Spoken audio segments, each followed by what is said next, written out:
দর্শক, ইতিমধ্যে আপনারা জেনেছেন যে ইউক্রেনে সব ধরনের সামরিক সহায়তা বন্ধের ঘোষণা দিয়েছেন ট্রাম্প প্রশাসন। কেন এই ঘোষণা? এই বিস্ময়কর ঘোষণা কি কারণে? ৩ বছর আগে যখন রাশিয়া আগ্রাসন শুরু করে ইউক্রেনে, তখন ইউক্রেনকে রক্ষার এবং পাল্টা আক্রমণের সহায়তার যে উৎস, তার প্রধান ক্ষেত্র বা প্রধান অবদান ছিল মার্কিন যুক্তরাষ্ট্রের।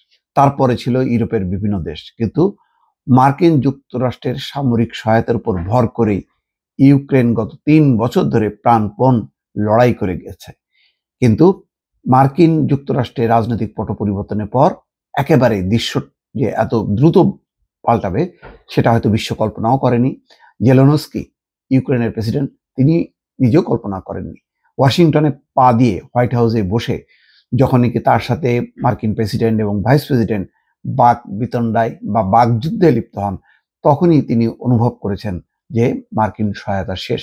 সেই কারণে মার্কিন যুক্তরাষ্ট্র থেকে তিনি সোজা, যখন নাকি ওই ঘটনা ঘটে হোয়াইট হাউসে, বাক বিতণ্ডার পর্যায়ে যখন আলোচনা ভেঙে যায়, চুক্তিও ভেস্তে যায়, তখন তিনি সেখান থেকে সোজা চলে যান হচ্ছে যুক্তরাজ্যে। সেখানে লন্ডন সম্মেলন আহ্বান করেন কিয়ার স্টারমার, যুক্তরাজ্যের প্রধানমন্ত্রী। তার আহ্বানে সাড়া দিয়ে পোল্যান্ড, ফ্রান্স সহ বিভিন্ন দেশের নেতারা সেখানে বসেন এবং তারা একটা শান্তি চুক্তির খসড়া প্রস্তুত করেছেন, যেটি কিয়ার স্টারমার দায়িত্ব নিয়েছেন যে তিনি ডোনাল্ড ট্রাম্পের সঙ্গে এই বিষয়ে কথা বলবেন। এই হচ্ছে পরিস্থিতি। কিন্তু প্রশ্ন হচ্ছে, কেন ট্রাম্প এই সহায়তা বন্ধের ঘোষণা দিলেন? এখানে বলা হচ্ছে যে বিবিসির একটি বিশ্লেষণ পাওয়া গেছে, সেখানে বলা হচ্ছে ইউক্রেনের যুদ্ধকালীন প্রেসিডেন্ট ভলোদিমির জেলেনস্কির উপর চাপ সৃষ্টি করতে, তাকে ছাড় দিতে বাধ্য করতেই মার্কিন সহযোগিতা বন্ধের বিস্ময়কর সিদ্ধান্তটি নিয়েছেন ট্রাম্প। ৩ বছর আগে ইউক্রেনে পূর্ণ মাত্রায় সামরিক আগ্রাসন শুরু করে রাশিয়া। এই যুদ্ধে ইউক্রেনের সামরিক সহায়তার সবচেয়ে বড় উৎস হয়ে ওঠে যুক্তরাষ্ট্র।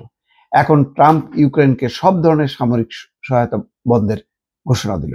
যুক্তরাষ্ট্রের এক কর্মকর্তা বলছেন, তারা সহায়তা বন্ধ রাখছেন, সহায়তার বিষয়টি পর্যালোচনা করছেন। তারা দেখছেন বিষয়টি একটি সমাধানের ক্ষেত্রে কোনো ভূমিকা রাখতে পারে কিনা। নাম প্রকাশ না করার শর্তে এই কর্মকর্তা আরো বলেছেন যে প্রেসিডেন্ট ট্রাম্পের অবস্থান স্পষ্ট, তিনি শান্তির প্রতি মনোনিবেশ করেছেন। তারা চান যুক্তরাষ্ট্রের অংশীদাররাও এই লক্ষ্যের ব্যাপারে প্রতিশ্রুতিবদ্ধ হবে। যুক্তরাষ্ট্রের একজন ঊর্ধ্বতন কর্মকর্তা বলেছেন, যতক্ষণ না ট্রাম্প মনে করছেন যে রাশিয়ার সঙ্গে শান্তি আলোচনার প্রতি অঙ্গীকারের সদিচ্ছা ইউক্রেন দেখাচ্ছে, ততক্ষণ পর্যন্ত সহায়তা বন্ধ থাকবে। ডোনাল্ড ট্রাম্প মনে করছেন যে জেলেনস্কি শান্তি চুক্তি চান না, অর্থাৎ কোনো সমঝোতা চান না পুতিনের সঙ্গে। কিন্তু জেলেনস্কি বলছে যে রাশিয়া হচ্ছে আগ্রাসন, পুতিনের নির্দেশে আগ্রাসন চালানো হয় ইউক্রেনে, সুতরাং এখানে পুতিন হচ্ছে খুনি, সুতরাং তাকে নিবৃত্ত করার ব্যাপারে একটি কঠোর শক্ত অবস্থান নিক মার্কিন যুক্তরাষ্ট্র। এদিকে ইউক্রেনের শান্তি চুক্তির জন্য জেলেনস্কিকে পদত্যাগ করতে হতে পারে বলে মন্তব্য করেছেন যুক্তরাষ্ট্রের জাতীয় নিরাপত্তা উপদেষ্টা মাইক ওয়ালস। তিনি বলেন, ইউক্রেনের একজন নেতা প্রয়োজন যিনি যুক্তরাষ্ট্রের সঙ্গে কাজ করতে পারবেন, শেষ পর্যন্ত রাশিয়ার সঙ্গে কাজ করতে পারবেন, এই যুদ্ধ থামাতে পারবেন। মানে পরিস্থিতি এমন যে এখন জেলেনস্কির গদি উল্টানোর উপক্রম, অর্থাৎ জেলেনস্কি আর থাকতে পারবেন না ইউক্রেনের প্রেসিডেন্ট পদে। এমন একজন সেখানে বসাতে চায় মার্কিনরা, যে কিনা মার্কিন যুক্তরাষ্ট্রের কথা শুনবে এবং যেভাবে ট্রাম্প বলবে সেভাবেই শান্তি চুক্তি স্বাক্ষর করবে। এই হচ্ছে পরিস্থিতি। দর্শক, ভালো থাকবেন। আল্লাহ হাফেজ।